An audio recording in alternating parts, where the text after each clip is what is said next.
Ora chi bai vek ule bel le pai kan zir do na addition and subtraction poimo don hle ni tam tak chuan class 3 chang dei to ka thiam to bel le pai na chu mathematics si thiam lo mai le te pawh kan ti mai theia amaro chu bel le pai hi trawbul taka chang kan hriat chian lo wang hian mathematics kho vela middle school high school te chunglama harsatna kan tong sa em ani chuwang chuan hei class 5 to 12 tan poimo don hle maya pa chuak to pm tan te pawh na chong mek tan te a basic hi kan hriat angai ni chuan kan enanga number 1 ah hian same sign in anga lo ni in ti lo ni ta ni sign kan ti chuan plus le minus kan ni a sign in anga lo ni in to be added bel tur ani chuan carry its sign a sign na pawh omje chu plus ve ni chuan kan belang kan etanga plus sign na pawh ti na tin different sign in ang lo ni chuan to be subtracted kan pai tur ani plus le minus alo ni khan bel thei lo kan pai ang a sign put tur chu carry the sign of the greater one alian zok sign na put on ani plus le minus alo ni anga tam zok atang kan pai anga alian zok sign kan pu tin lo pe tai la ta hian 5 plus 3 hi he chu she tro 8 ani maya a rules po en ngai hle nem he te chu tro ma se a rules a kho poimo don chawani in rin no chung khan aron har thut ve don ani mo tle min ron har ve thut don ani 5 minus 3 po ishi a chu kan rules khala dik reng sign ang chui bel 5 plus 3 chu 8 sign ang lo chui pai 5 minus 3 chu 2 tam zok sign apu 5 ka plus ani avangin plus 2 chu ta hen poimo na lo lang don ta ni minus 3 plus 5 angaron da hian le ling hu ang te ngai an the thiam lo thini kan thu pui tur chu sign in ang nge ang lo ti ni mai in ang lo ni chuan pai tur tam zok changi pai a panga pathum pai chu pahni a sign tam zok kha puang a value kha hei 5 fi plus ani wangin plus tho khalo ni mai on ni le number 4 a hen minus 5 minus 3 lo ni ta ni tin nge niang le same sign chu sign ang chu bel tur et tur ti de ni wang chuan panga le pathum mi bel do na pariat lo ni de do ni et tur bel tur a sign na ken tur chu ama sign kha te ni minus ama sign na kengang alo in mix khan alian zok sign na kengang chu lo ni ta ni number 2 a hian kan ni tin na poimo na hre apply ta ila hetami ang che tho hian 5 plus 3 ti kha kan ria ka 5 rupees da chinangoi rupees ania te dewa ka ziak rang lo trepa 3 rupees chenga le cheng thum bel leng zange 8 rupees ani me chiang tro tin unit in ang dang centimeter te taila 5 centimeter minus 3 centimeter ang zat nge 5 minus 3 chu 2 centimeter heta number pa ngai ang chia khan unit alawin an chia chuan ti khana local vel mai ang hei ti poi kg te pon dala 3 kg 5 kg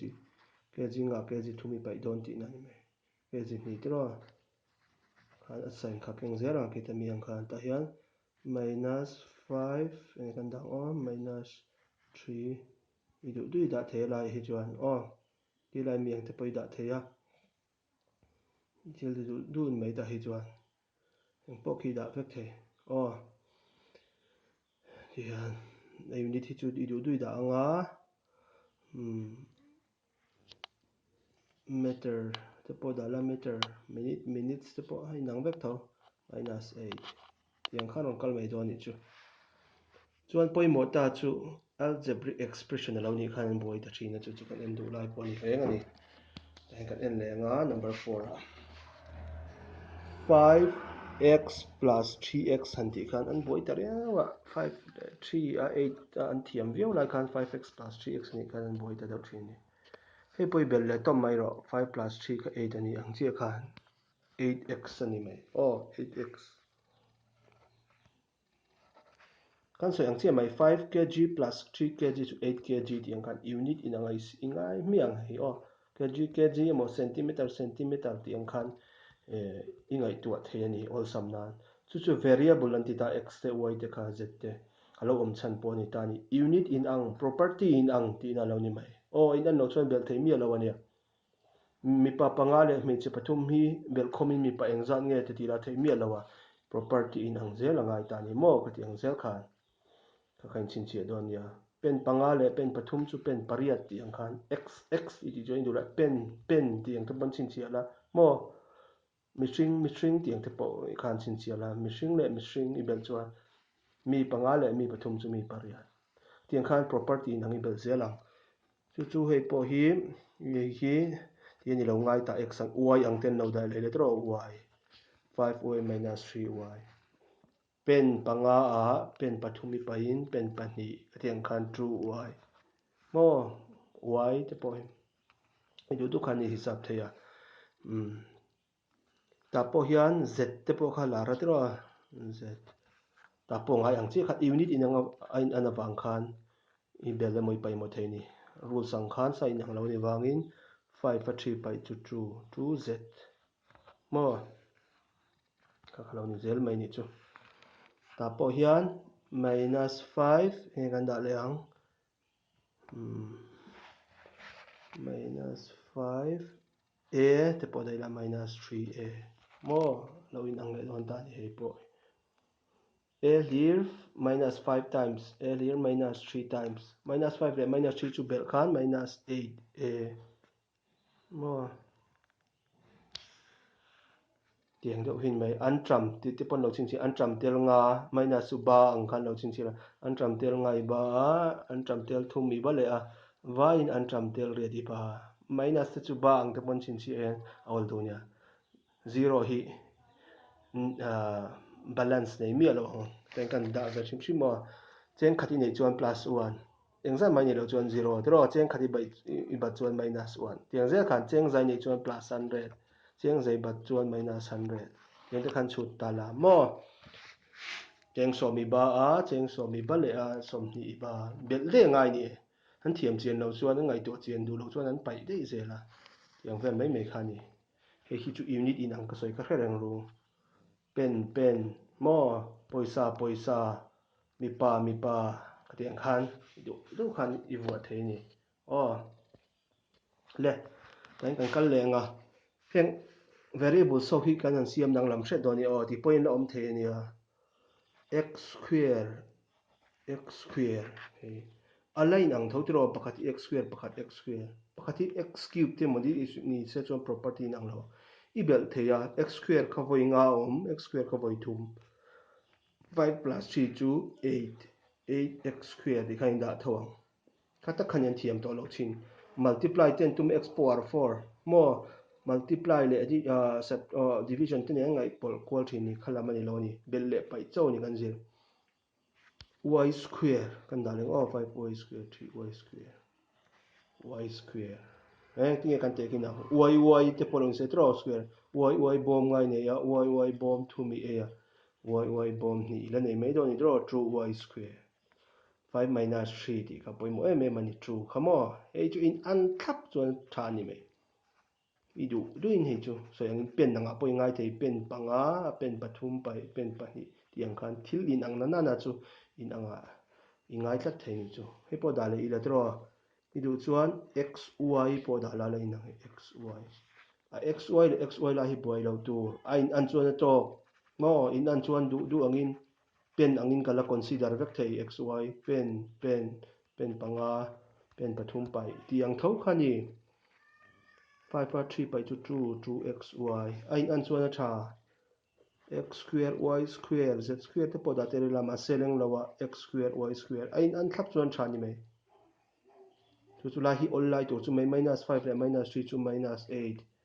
x square y square pia lo trepa kai lo ni deu to karen om si lawa